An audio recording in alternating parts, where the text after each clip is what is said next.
नमस्कार मित्रों। जय माँ Bharati. Long live Hindi cinema, long live Bollywood.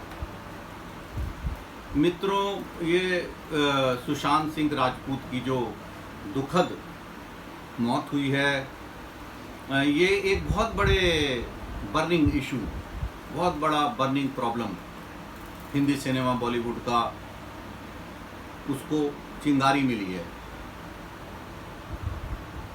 और ये जो नेपोटिज्म की बात करी जा रही है, नेपोटिज्म का ये इशू है ही नहीं।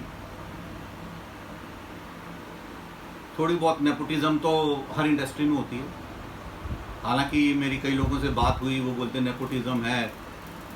तो मीडिया एंटरटेनमेंट बॉलीवुड जो है, हमको समझना पड़ेगा कि और कोई इंडस्ट्री और बॉलीवुड इंडस्ट्री में कुछ फ़र्क है।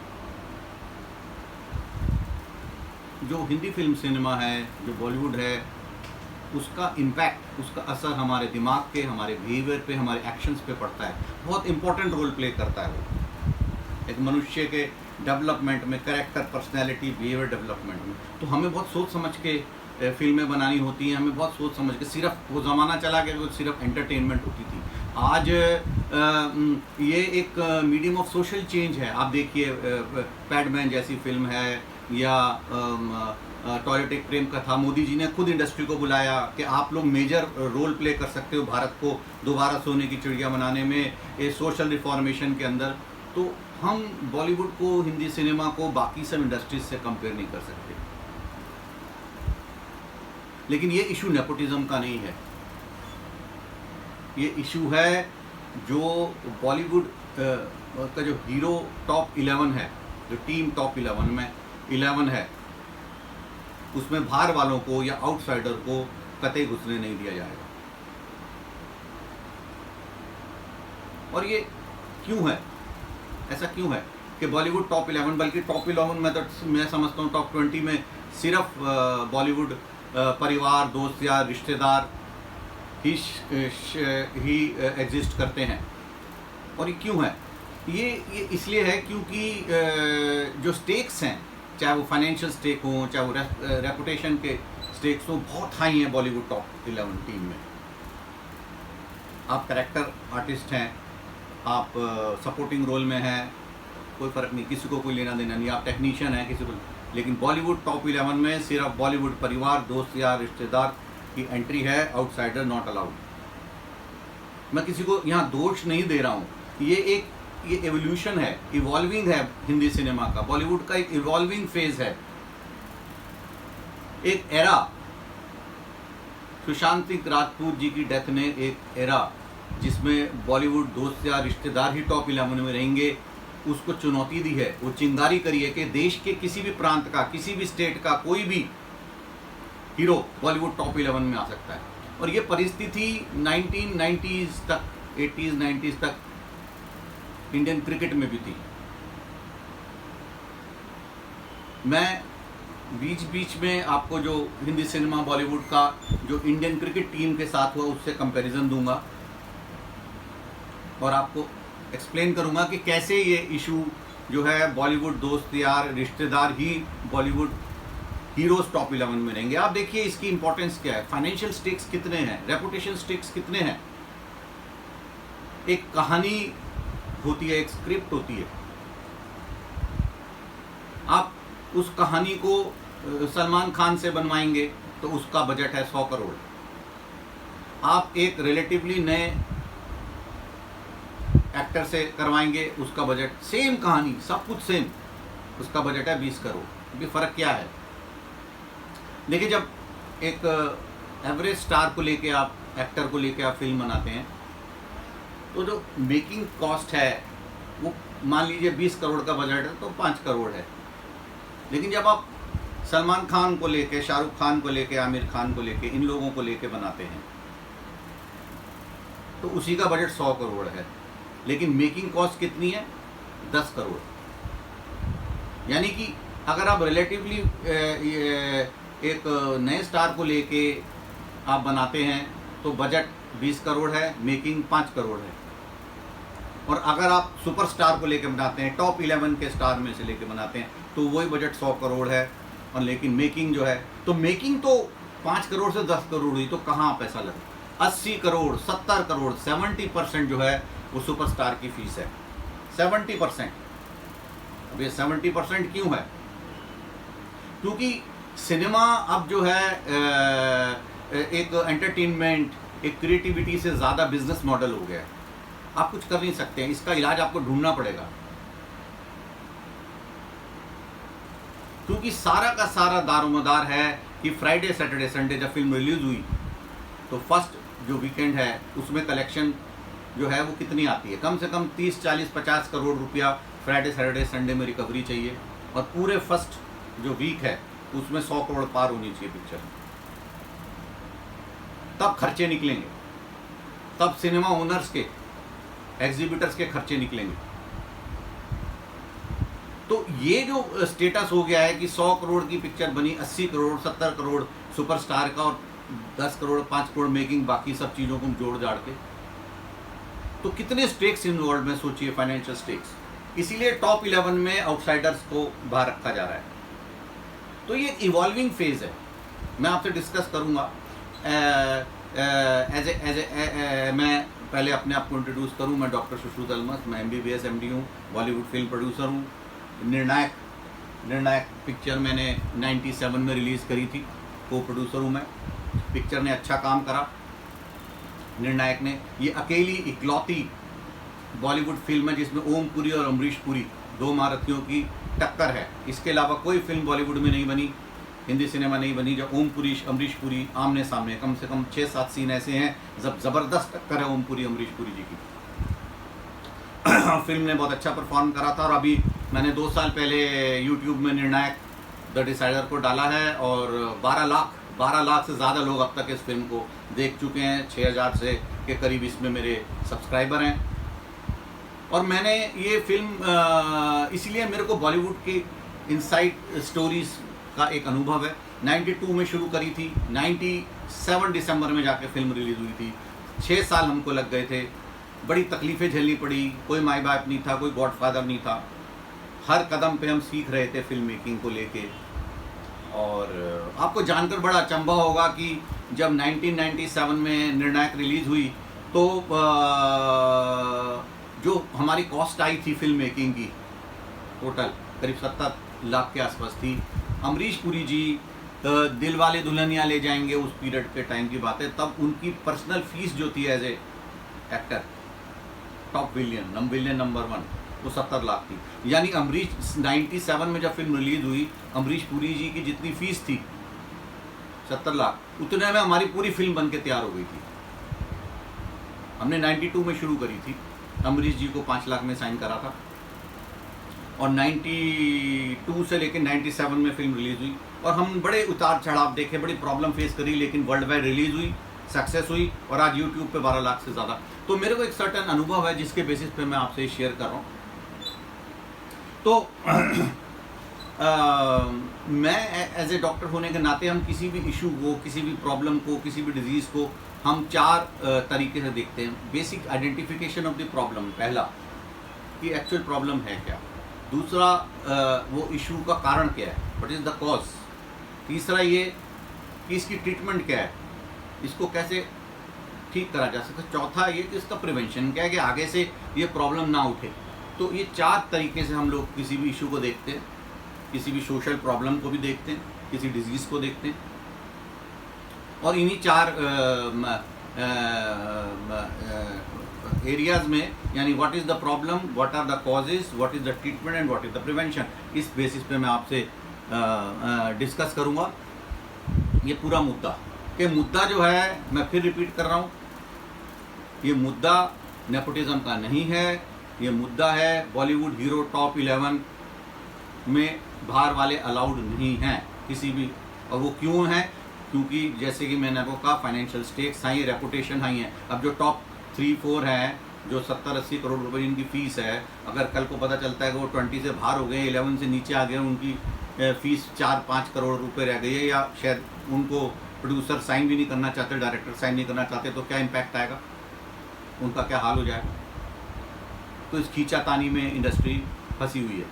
तो हमने, जैसे हम प्रॉब्लम अभी डिस्कशन कर रहे हैं तो इसको मैं बहुत कुछ प्रॉब्लम को मैं क्रिकेट से जोड़ता हूँ, जो इंडियन क्रिकेट मेंस टीम है टॉप 11 की।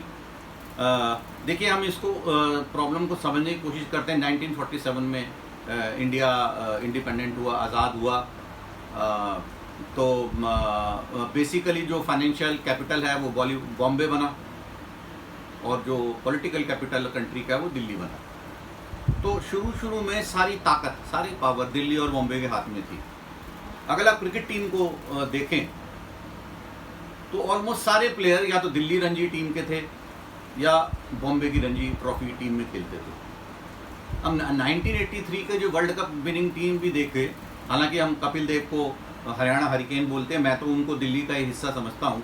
तो आप देखिए कि सारे प्लेयर देखिए, सुनील गावस्कर बॉम्बे, संदीप पाटिल बॉम्बे, वेंकसारकर बॉम्बे, रवि शास्त्री बॉम्बे, बलविंदर सिंह संधू बॉम्बे। आप देखिए कि 12 प्लेयर में से 6 प्लेयर बॉम्बे। दिल्ली मदन लाल दिल्ली, मोहिंदर अमरनाथ दिल्ली। आप देखिए दिल्ली के कितने प्लेयर हैं, मदन लाल, मोहिंदर अमरनाथ, और आपको कितने प्लेयर होंगे, मतलब 5 प्लेयर 6 प्लेयर। तो 60s 70s 80s तक 5 प्लेयर दिल्ली के होते थे, 5 प्लेयर बॉम्बे के होते थे, जो बॉम्बे से रणजी खेलते थे, जो दिल्ली से रणजी खेलते थे, और 1-2 प्लेयर मद्रास के, जैसे सैयद किरमानी थे, वो मद्रास से थे। तो ये परिस्थिति थी और ये इवोल्यूशन हो रहा था। यही इवोल्यूशन अब हिंदी सिनेमा बॉलीवुड में हमने को देखने को मिल रहा है, और यही क्रिकेट में था। तो 1990 तक कुछ ऐसा चला। अब 1990 के दिल्ली और बॉम्बे के अलावा जैसे क्रिकेट कोई खेल ही नहीं सकता, दिल्ली बॉम्बे के अलावा किसी को क्रिकेट आती ही नहीं है। लेकिन 1990 में परिवर्तन आया, जब शायद जगमोहन दालमिया जी BCCI प्रेसिडेंट बने, और पहली बार 92 में सौरव गांगुली जी को खेलने को मौका मिला। और उसके बाद देखिए कि आज हमारा पूरा इंडिया का रिप्रेजेंटेशन है।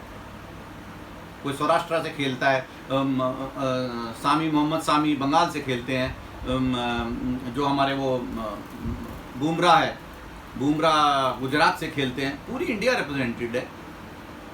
हमारे को झारखंड से, बिहार से इतना बड़ा कैप्टन मिला महेंद्र सिंह धोनी के रूप में। खुद सचिन तेंदुलकर ने कहा कि अराउंड पूरे देर टाइम में बॉम्बे ने डोमिनेट करा, बॉम्बे रणजी। बहुत लोग तो अब बिशन सिंह बेदी पंजाब से खेलते थे, जस्ट बिकॉज के उनको इंडिया में खेलने को मिले, उन्होंने दिल्ली का रणजी ज्वाइन करा। और दिल्ली रणजी ज्वाइन करने के लिए सब पीछेतानी करनी पड़ती थी, इतना आसान नहीं था दिल्ली रणजी में आना। बहुत लोग जिनको दिल्ली रणजी में मौका नहीं मिला, दिल्ली से खेलते थे, वो कहते चलो इंडिया के लिए ना खेलने को मिले, अरुण लाल जैसे वो बंगाल पहुंच गए ऐसे। तो दिल्ली बॉम्बे ने डोमिनेट करा, और यही डोमिनेशन जो क्रिकेट में रही, यही क्योंकि बॉलीवुड में, हिंदी सिनेमा में रही कि बॉलीवुड के परिवार ने डोमिनेट करा, और उनके जो रिश्तेदार दिल्ली में थे उन्होंने डोमिनेट करा।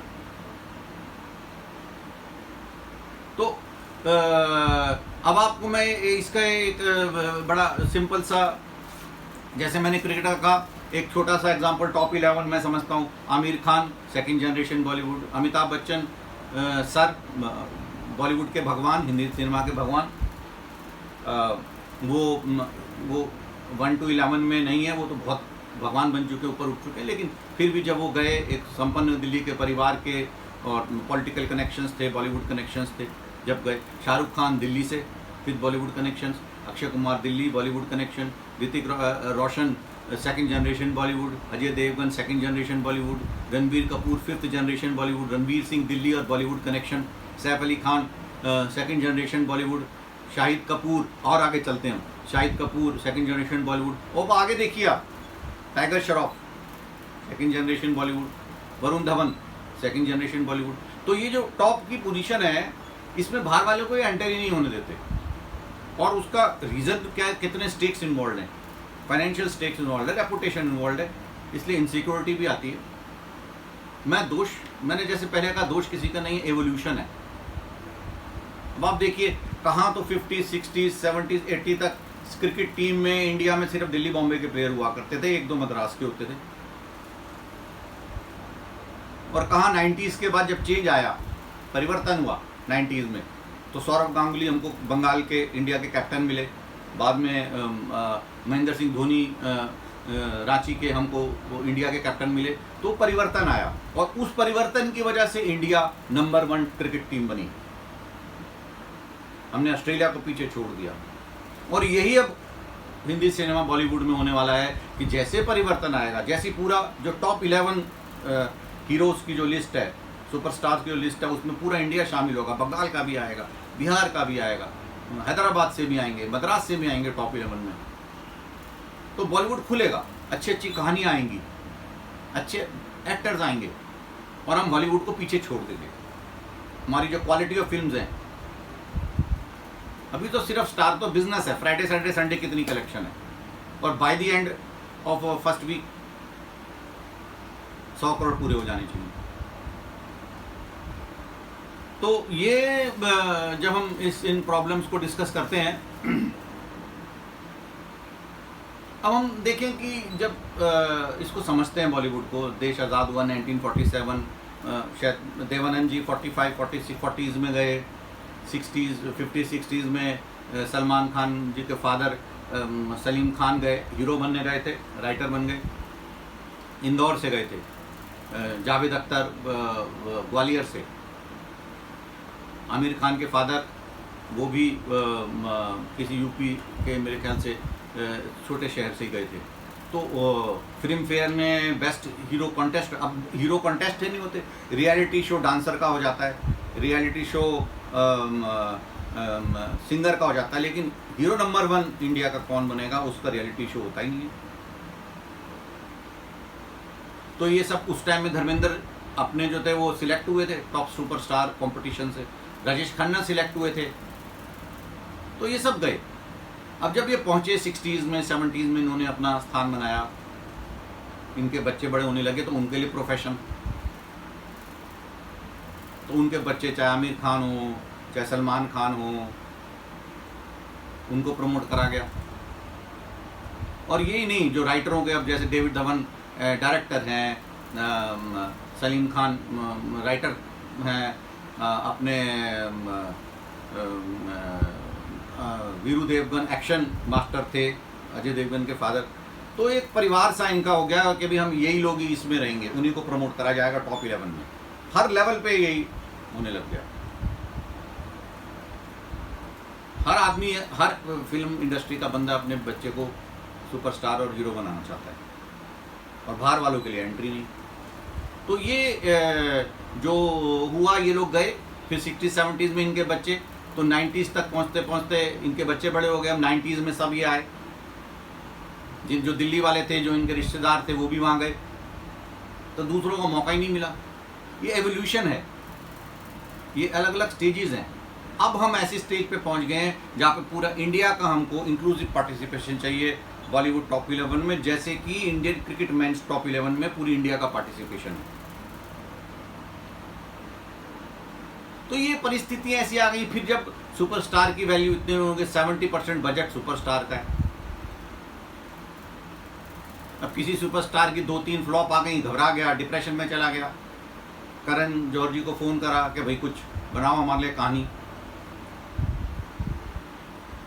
कुछ करो। संजय जी एक कहानी लेके आए कि ये इसके लिए कहानी है, सुशांत के लिए है। बोले नहीं, वो अपने उनको लिफ्ट करना है, उनके 3-4 तो अच्छी अच्छी कहानियाँ जो हैं वो डायरेक्टर तो अपने हिसाब से सोचता है कि मेरे कैरेक्टर में, मेरे प्रोटोगनिस्ट में, मेरे हीरो में कौन होगा। लेकिन जब वो प्रोड्यूसर, पैसा तो प्रोड्यूसर देने वाला है, जब वो प्रोड्यूसर के पास आएगा तो प्रोड्यूसर कहेगा कि नहीं उसको, क्योंकि प्रोड्यूसर जो है वो 40 करोड़ 50 करोड़ 60 करोड़ का ब्रांड, कोई रिश्तेदारी नहीं है, सब बिजनेस है, वो ब्रांड खोना नहीं चाहता। अब आप देखिए कि अगर हम हीरो देखें, एक बॉलीवुड फिल्म, हिंदी फिल्म में हीरो कौन है? हीरो नंबर 1 है कहानी, हीरो नंबर 2 है डायरेक्टर जो उसको विजुअलाइज करता है, हीरो नंबर 3 है प्रोड्यूसर जो पैसा लगाता है, रिस्क लेता है, हीरो नंबर 4 बहुत इंपॉर्टेंट, लोग भूल जाते हैं, एग्जीबिटर, जिसके पास थिएटर है, जिसके पास स्क्रीन्स हैं। एक 4-5 लोगों के पास पूरे 6000 स्क्रीन्स हैं इस वक्त, एक ग्रुप के पास 2000-3000 स्क्रीन है, इतनी ताकत है। और 5वें नंबर पे जो हीरो आता है वो एक्टर है। ये 5 जने मिलकर जो है हिंदी सिनेमा को चलाते हैं, और सब इतने इम्पोर्टेंट हैं। आप देखिए, आप एग्जीबिटर को भूल जाते हैं, अगर एग्जीबिटर मना कर दे आज पीवीआर के पास 2000 स्क्रीन हैं, वो कहते हैं मैं नहीं रिलीज़ करता, क्या करोगे? मुझे आज भी ध्यान आता है, ये 1950s की 50s शायद की बात होगी। मैं एक एग्जीबिटर थिएटर ओनर को जानता हूँ जिन्होंने नॉर्थ इंडिया के सारे थिएटर या तो वो मालिक थे या उन्होंने रेंट पे लीज पे उठा लिए, और किसी बात पे राज कपूर जी से झगड़ा हो गया, उन्होंने कहा हम आपकी फिल्म रिलीज़ नहीं करेंगे। पूरा नॉर्दर्न इंडिया का बेल्ट सारे थिएटर उनके पास थे, चाहे ओनरशिप पे थे चाहे उन्होंने किराए पे उठा रखे थे, लॉन्ग लीज 10 साल 20 साल की, उन्होंने मना कर दिया। राज कपूर जी दिल्ली उनको घर पे आए, उनसे माफ़ी मांगी कि मेरे से गलती हो गई, पहले आप हो फिर मैं हूँ, आप थिएटर ही नहीं दोगे तो मेरी फिल्म कहाँ रिलीज होगी। उन्होंने माफ़ी मांगी उन डिस्ट्रीब्यूटर एग्जीबिटर से, और फिर जाके वो राज कपूर जी की फिल्म रिलीज हुई।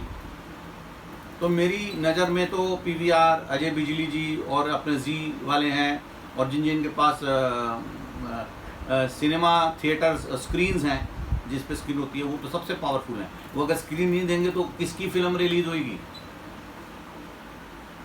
अब पीवीआर को सोचें कि भाई ठीक है भाई, आप सुपरस्टार की फिल्म छोड़ दो दूसरे की, उसको भी तो अपने खर्चे पूरे करने, उसको भी तो कमाना है।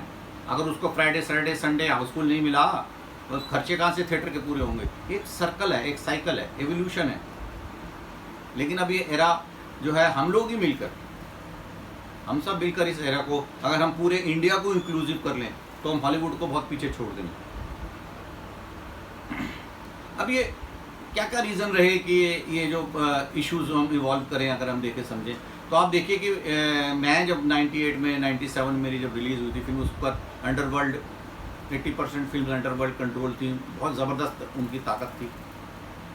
चेंज आया जब अटल बिहारी वाजपेयी जी प्रधानमंत्री बने, इंडस्ट्री स्टेटस मिला, और उससे Birla, Tatas, Ambani, business houses, international Studios वो आए प्रोडक्शन में बनाने के लिए। उससे कॉस्ट ऑफ फिल्म मेकिंग तो बहुत बढ़ गई, स्टार्स के भी अनाप शनाप पैसे हो गए। इधर पिछले 2-3 साल में चेंज आया कि सोशल सब्जेक्ट्स, आप आयुष्मान खुराना को देखिए, सुशांत सिंह राजपूत को देखिए, इन लोगों की कैसे वैल्यू बढ़ी है, क्योंकि अब लोग धीरे धीरे स्टार वैल्यू से थोड़ा सा दूर होते जा रहे हैं और कंटेंट ढूंढ रहे हैं, जिसको कहते थे कंटेंट इज किंग। जो हमें हमेशा से हम लोग बोलते हैं कि जो कहानी है, कहानी ही असली हीरो है। आप देखिए बच्चन साहब से, अमिताभ बच्चन सर से जब भी पूछा गया कि आप और रेखा जी, आप राधा कृष्ण हैं बॉलीवुड के, फिल्म इंडस्ट्री के, तो वो एक ही चीज़ बोलते हैं, अगर कोई अच्छी कहानी लेके आएगा तो हम ज़रूर साथ काम करेंगे, अगर कोई अच्छी कहानी लेके आएगा तो हम ज़रूर साथ काम करेंगे। तो कहानी कितनी ताकतवर है कि अगर आप अच्छी कहानी ले जाओ तो अमिताभ बच्चन सर और रेखा जी को मिला सकते हैं, दोबारा पेयर करवा सकते हैं। ये कहानी की ताकत है, और अब वो दिख रही है पिछले 2-3 साल में।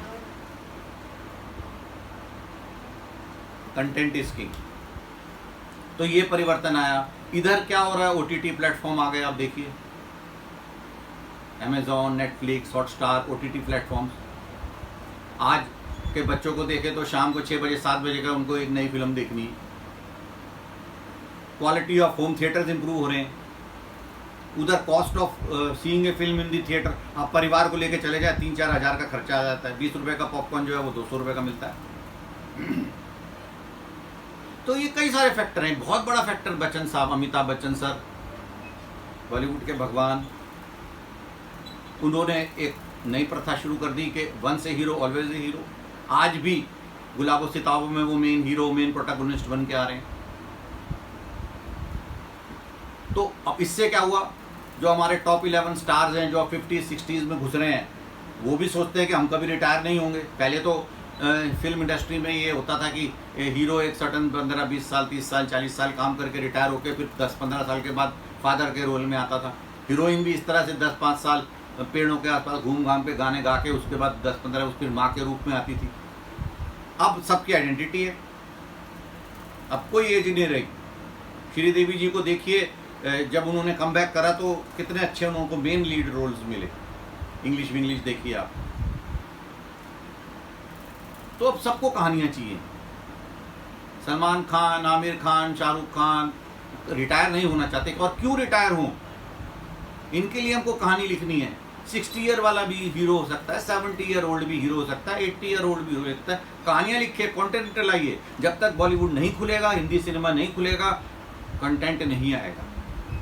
तो हमको कृपा करके टॉप 11 में पूरे हिंदुस्तान को आने का मौका देना चाहिए। जिसमें क्वालिटी हो वो आ जाए।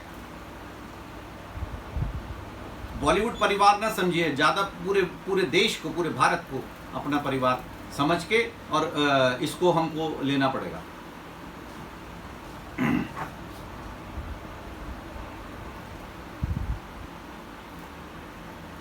तो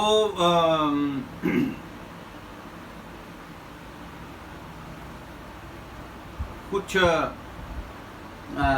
सजेशन में मैं यही कहूँगा कि जैसे हम रियलिटी शो करते हैं तो एक फिल्म सुपरस्टार हीरो, चाहे स्टार डस्ट हो, फिल्म फेयर स्पॉन्सर करें उस प्रोग्राम को, कोई बड़ा चैनल उसको बनाए, टीवी चैनल। और मेरे को श्योरिटी है कि केबीसी से बड़ा हिट होएगा। अगर हमारे उसमें जो जजेस हैं, जजेस में राइटर में आप प्रसून जोशी को ले सकते हैं, प्रोड्यूसर में करण जौहर खुद आ सकते हैं और भी प्रोड्यूसर आ सकते हैं। राइटर में मैंने बताया, डायरेक्टर में संजय लीला भंसाली आए और डायरेक्टर आ सकते हैं, आर बाल्की आ सकते हैं। और एग्जीबिटर बहुत ज़रूरी है मेरे नज़र से। एग्जीबिटर को अंडरलाइन करा जाता है। थिएटर का जो एक्सपीरियंस है, मैं जाऊँ थिएटर में, फिल्म के साथ जो मुझे एम्बियंस मिले, एक्सपीरियंस मिले, उसमें बहुत परिवर्तन की ज़रूरत है। और ये अजय बिजली जी पीवीआर के बड़े कर सकते हैं। और जो स्क्रीन, जिनके पास स्क्रीन्स हैं बड़े बड़े, एक फिल्म में आप अगर देखने जा रहे हैं, सिर्फ पिक्चर नहीं, आपको वो एम्बियंस बहुत बेटर करा जा सकता है। मैं तो इतना तक सोचता हूँ कि जब थिएटर पे फिल्म लगे तो थिएटर, उस फिल्म का कोई आदमी, राइटर, सिंगर, डायरेक्टर, उसको वहाँ बिठाइए थिएटर में। और जिसको इंटरवल में या वैसे मिलना हो, वो राइटर से, डायरेक्टर से, एक्टर से, और अपने जो भी अपने लोगों को पता चले। स्टंटमैन क्या होता है, एक्शन मैन, हीरो, लोग मिले, एक्शन डायरेक्टर से लोग मिले थिएटर में इंटरवल के बाद, जब भी मिलना चाहें, एक हॉल में, एक कमरे में वो बैठे और जिसको मिलना है डिस्कस करें। हर आदमी का रोल होता है, टीम वर्क होता है फिल्म मेकिंग। एक एम्बियंस, मेरी रिक्वेस्ट है पीवीआर और अदर जो जिनके पास स्क्रीन्स हैं कि जो थिएटर का एक्सपीरियंस है उसको बढ़ाएं। अगर मुझे पता चले कि इस फिल्म, ये थिएटर में फिल्म लगी और वहाँ पे उसके डायरेक्टर आए हुए हैं, या राइटर आए हुए हैं, या कैमरामैन आए हुए हैं, या और टेक्नीशियन आए हुए हैं, या सपोर्टिंग रोल वाले, या मेन हीरो आए हुए हैं, तो कितना अच्छा लगेगा। हम जाके बात भी करेंगे उनसे, एक परिवार के, देश के परिवार की फीलिंग आएगी। और रियलिटी शो में बात कर रहा था जैसे कि ये जजेस रहे, अमिताभ बच्चन सर जो हैं वो उसमें एज ए एक्टर जज आए, और ये पांचों जने, यानी राइटर, डायरेक्टर, प्रोड्यूसर, एग्जीबिटर और एक्टर, ये मिलकर ढूंढ के लाए टैलेंट को, टॉप 11 हीरो टैलेंट को कंट्री से। उसको मौका दें, उसके लिए फिल्में बनाएं, उसको पब्लिसिटी मिले, प्रमोशन मिले।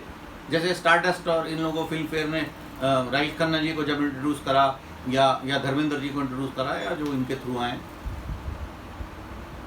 तो हमारा विजन होना चाहिए कि बॉलीवुड को बीट करना है, बॉलीवुड को, हिंदी सिनेमा को हॉलीवुड से ऊपर ले जाना है। जब तक हम खुलेंगे नहीं, जब तक पूरा देश इसमें इन्वॉल्व नहीं होगा, जो क्रिकेट के साथ हुआ, तब तक हम नंबर 1 फिल्म मेकिंग कंट्री नहीं बन सकते।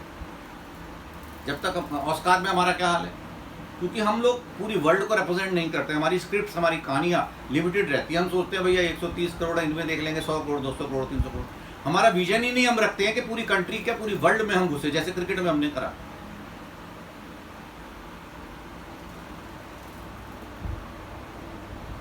तो मेरे प्यारे भारतवासियों, हम सबको मिलकर हिंदी सिनेमा को नंबर 1 बनाना है।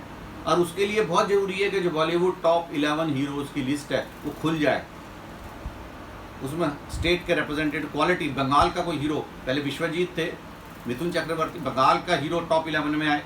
बिहार से शत्रुघ्न सिन्हा जी थे, उनको मौका दिया जाए। परिवारवाद नहीं कि मेरा बेटा, उसका पोता आ गया, वो सबको इंट्रोड्यूस करे जा रहे हैं। इतने बड़े बड़े ग्रैंडर से एक्टर अपने बच्चों को इंट्रोड्यूस करते हैं। बाकी भारत की जनता, क्रिकेट में देखिए कितना परिवर्तन आ गया। आज हम वर्ल्ड की बेस्ट टीम बने हैं क्योंकि हम खुल गए, पूरे देश की इंक्लूसिव पार्टिसिपेशन उसमें हुई है। तो यही मित्रों मेरा जो मेरे विचार हैं as a producer, Bollywood film producer, और जो मैंने समझा कि एवोल्यूशन ऑफ बॉलीवुड है, एवोल्यूशन ऑफ हिंदी सिनेमा है, उस नज़र से इसको देखिए। अब हमको खुलने की ज़रूरत है, पूरे देश को टॉप 11 सुपरस्टार्स हीरोज़ में पार्टिसिपेशन और मौका देने की ज़रूरत है। और ये जो बॉलीवुड के अंदर के लोग हैं वो ही कर सकते हैं, अगर उनके दिमाग में पूरा देश का चित्र आ जाए। सलमान खान इंदौर के हैं, सलमान खान के फादर चले इंदौर से लाइए आप एक हीरो। फरहान अख्तर के फादर जावेद अख्तर भोपाल से हैं, आप लाइए वहां से हीरो। हैदराबाद से हीरो लाइए, बेंगलोर से हीरो लाइए, टैलेंट ढूंढिए कि हम सुपरस्टार 11 में रिप्रेजेंटेशन पूरी इंडिया, उससे क्वालिटी ऑफ फिल्म इंप्रूव होंगी, राइटर्स अच्छे आएंगे, चीज़ खुलेगी, तो हम हॉलीवुड को हरा पाएंगे। ज़रा सोचिए, पूरे भारत को सोचने की ज़रूरत है, बॉलीवुड को सोचने की ज़रूरत है। और जय माँ भारती, भारत माता की जय। Long live Hindi cinema and long live Bollywood and let us beat Hollywood. नमस्कार।